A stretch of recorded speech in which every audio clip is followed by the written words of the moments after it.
Hər kəsə salam, hər vaxtınız xeyir. Bu videoda sizə ən dadlı qəndin necə hazırlandığını göstərəcəm.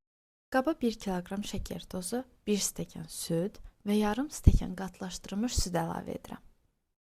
Qeyd edim ki, stəkan ölçüsü 200 ml-dir. Qarışımı ocağa qoyub şəkər tozu tam əriyənə qədər qarışdırıram.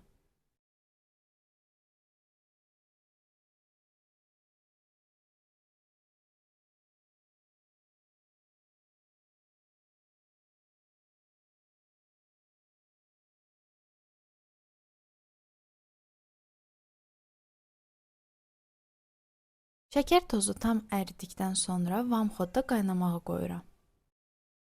Dibi tutmaması üçün hərdən bir qarışdırıram.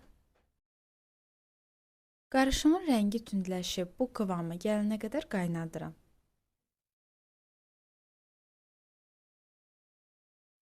Və gördüyünüz kimi qənd artıq hazırdır. Qaba əlavə edib soymasını gözləyirəm.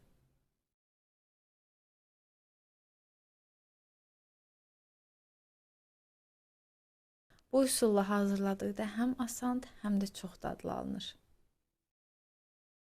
Videonu izləyən hər kəsə təşəkkür edirəm. Kanala abunə olub mənə dəstək olmağı unutmayın. Sağ olun.